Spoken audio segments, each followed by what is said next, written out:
Welcome to my channel SS Unique Academy. स्वागत है आप सब दोस्तों का मेरी इस चैनल में एक बार फिर।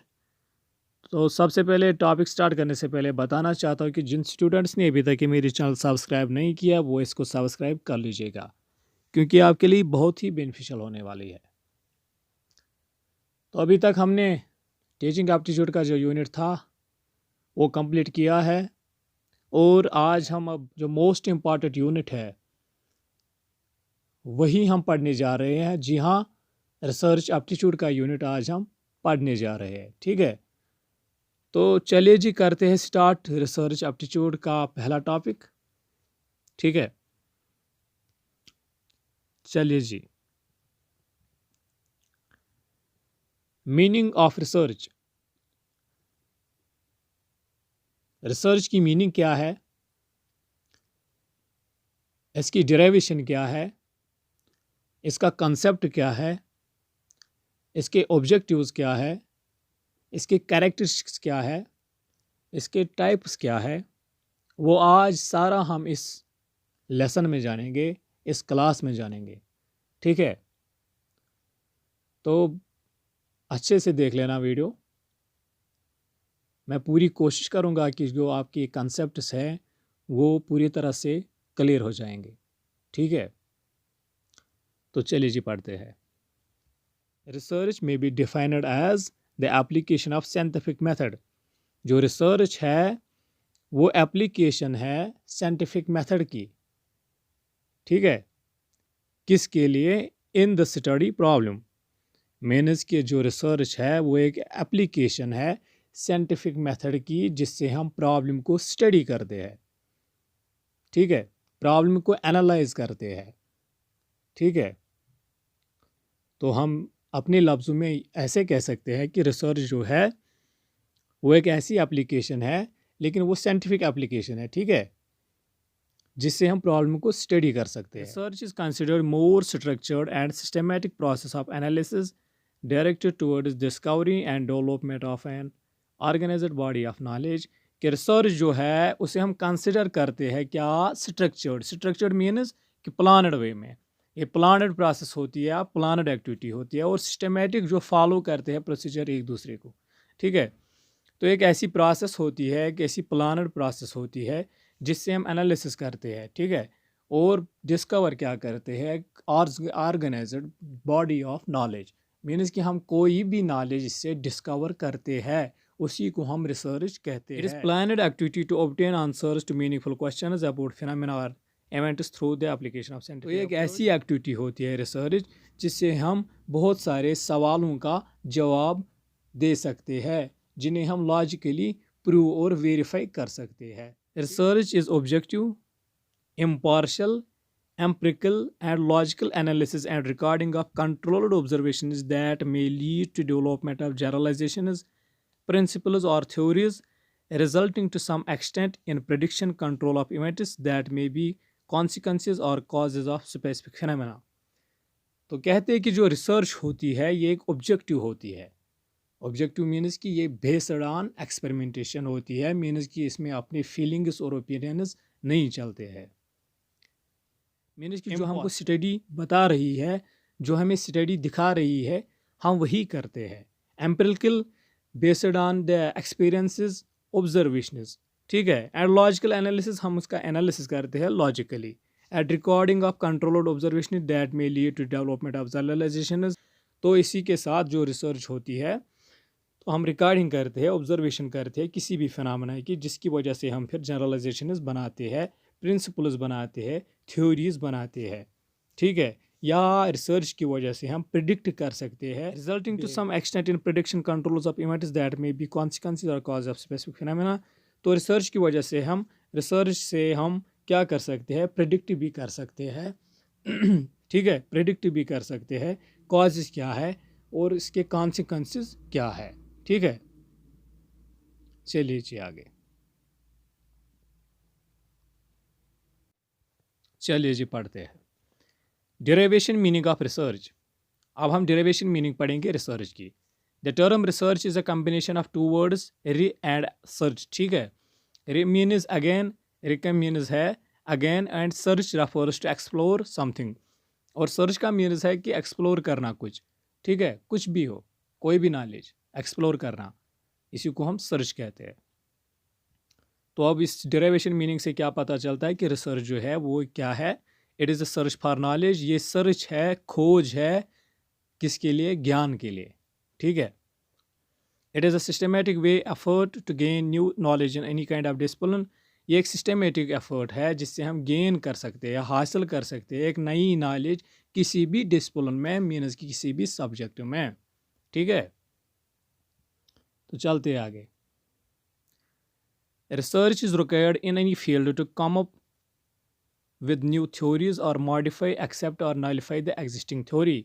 तो रिसर्च जो है ये रिक्वायर्ड ज़रूरत होती है किसी भी फील्ड में, किसके लिए?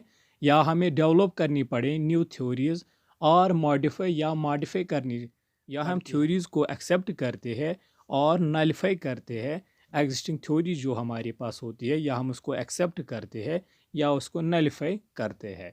तो ये है मीनिंग रिसर्च की। Definition, advanced learner's dictionary of current English, dictionary का नाम है।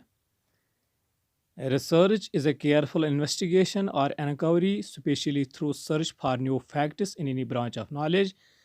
डिक्शनरी मीनिंग क्या है इसकी कि रिसर्च जो है ये केयरफुल इन्वेस्टिगेशन है, इन्वेस्टिगेशन मीन्स इंक्वायरी, और inquiry especially through search for new facts in any branch of knowledge, कि मीन्स की एक ऐसी इन्वेस्टिगेशन है, एक ऐसी इंक्वायरी है जिससे हम कोई नई नॉलेज निकाल सकते हैं, कोई नॉलेज या कोई थ्योरी ला सकते हैं, या कोई नया प्रिंसिपल ला सकते हैं किसी भी ब्रांच में। ब्रांच मीन्स की किसी भी डिसिप्लिन में जो नॉलेज की हो, ठीक है। तो चलते आगे। Objectives of research. अब ऑब्जेक्टिव्स क्या है रिसर्च के?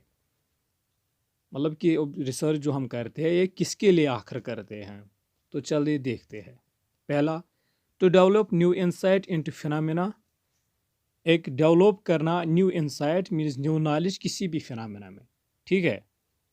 Second, review and synthesise the existing knowledge, review कर लेना एक एग्जिस्टिंग नॉलेज जो होती है हमारे पास, कोई भी थ्योरी उसका रिव्यू कर लेना, ठीक है, इसका ऑब्जेक्टिव है।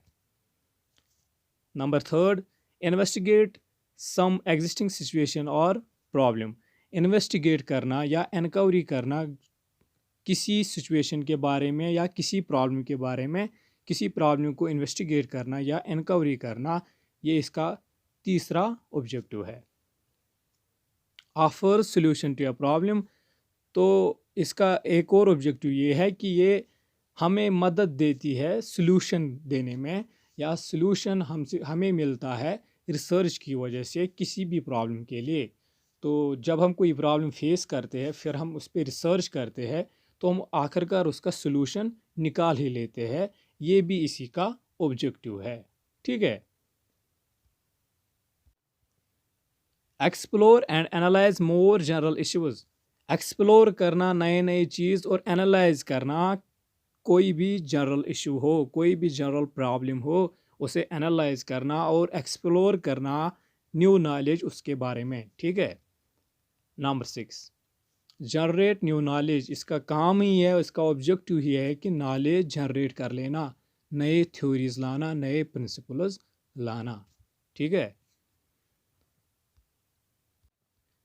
Characteristics of research, objectivity, research without any Beas, या बयास जिसे हम कहते हैं, कि हमने पहले भी पढ़ा कि रिसर्च इज़ ऑब्जेक्टिव, कि मीन्स कि जो रिसर्च होता है ये विदाउट एनी बयास हो, मीन्स कि ये इसका कैरेक्टरिस्टिक्स है, ये विदाउट बयास होता है। बयास मीन्स कि पर्सनल ओपिनियंस इसमें नहीं चलते हैं, जो भी हमें प्रोसीजर दिखाता है, जो भी हमें स्टडी दिखाती है, हमें वही रिजल्ट्स आगे चलाने पड़ते हैं, वही डाटा कलेक्ट करना पड़ता है, या वही डाटा हमें यूज़ करना पड़ता है, या वही डाटा हमें फिर जनरलाइज भी करना पड़ता है जो हमें स्टडी देती हो, ठीक है।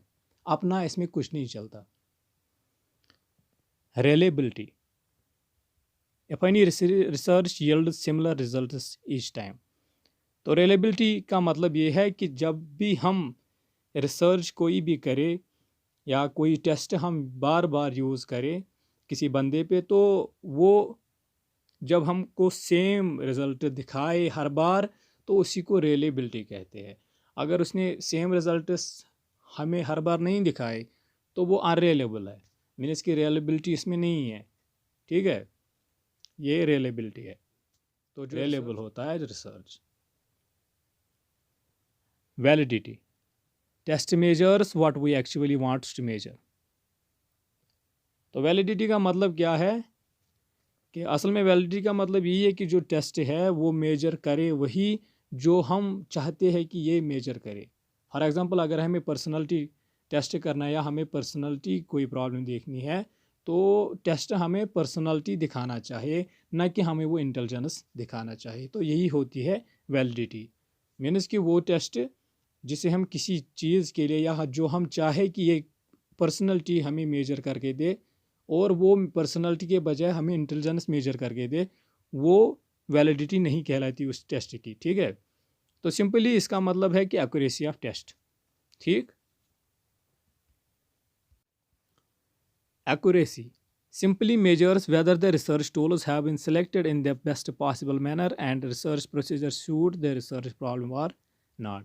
एक्यूरेसी का मतलब बस इतना ही है, सिंपली ये मेजर करता है या हमें दिखाता है कि जो भी आपने रिसर्च टूल्स यूज़ किए हैं अपनी रिसर्च प्रॉब्लम में वो ठीक है या नहीं है, वो इसके साथ सूट कर रहे हैं या नहीं कर रहे हैं। तो एक्यूरेसी का मतलब सिंपली यही है। Credibility, credibility is the use of best source of information. तो क्रेडिबिलिटी का कंसेप्ट जो है ये हमें बताती है किसके बारे में, सोर्स ऑफ इंफॉर्मेशन। तो रिसर्च में अक्सर दो सोर्सेज होते हैं, जो प्राइमरी और सेकेंडरी होता है। तो इसी के बारे में बोलती है या इसी के बारे में बताती है क्रेडिबिलिटी, कि जो आपने इंफॉर्मेशन या सोर्स ऑफ इंफॉर्मेशन लाई है ये क्रेडिबल है या नहीं है। Systematic, each procedure should follow a definite procedure.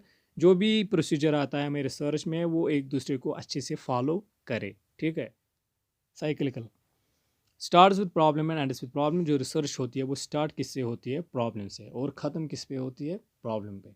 Means कि जब हम रिसर्च स्टार्ट करते हैं किसी प्रॉब्लम की सोल्यूशन ढूंढने के लिए तो हम इसको फिर सॉल्व करते हैं, तो आखिर में फिर सॉल्व के बाद और नए प्रॉब्लम्स आते हैं जो हमको फिर बाद में सॉल्व करने पड़ते हैं।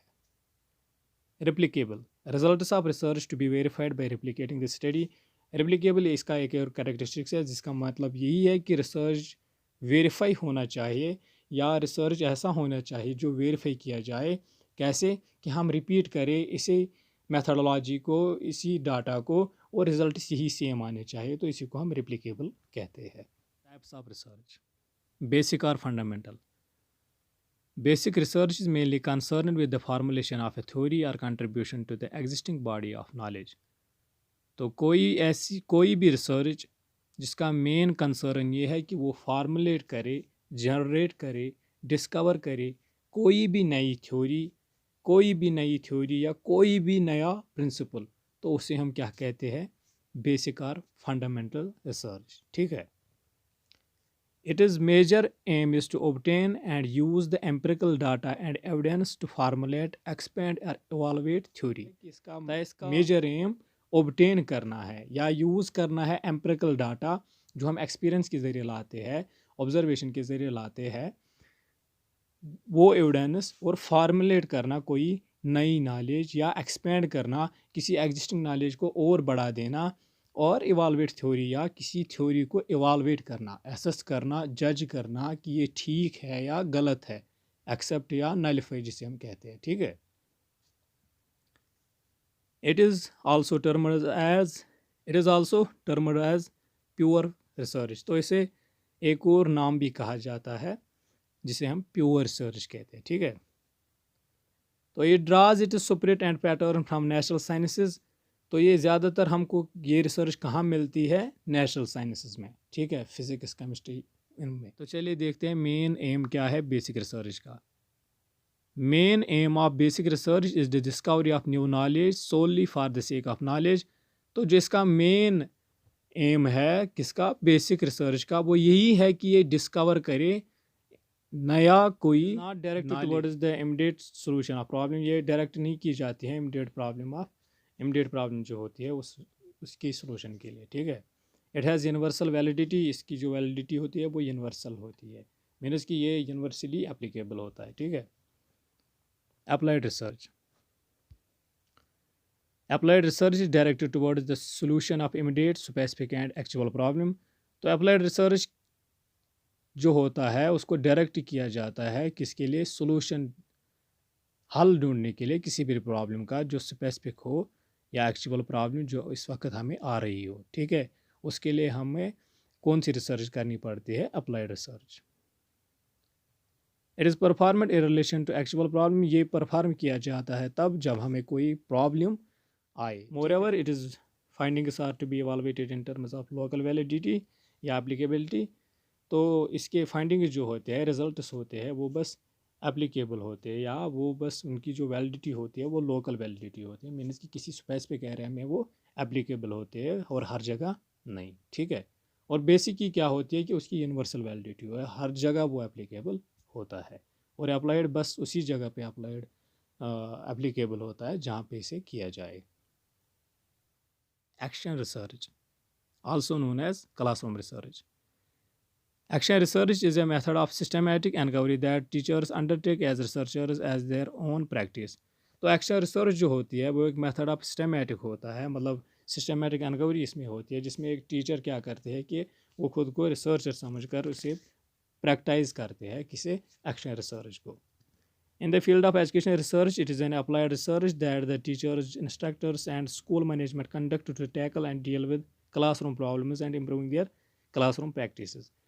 तो एजुकेशन फील्ड में जब भी कोई प्रॉब्लम आती है किस regarding, classroom regarding, instruction regarded, technique regarded, जो भी क्लासरूम मैनेजमेंट के हिसाब से स्कूल के मतलब एजुकेशन के रिलेटेड जो भी कोई इशू आ रहा हो उसे हम क्या डील करते हैं या उसके लिए हम अप्लाई करते हैं एक रिसर्च जिसे हम एक्शन रिसर्च कहते हैं, ठीक है।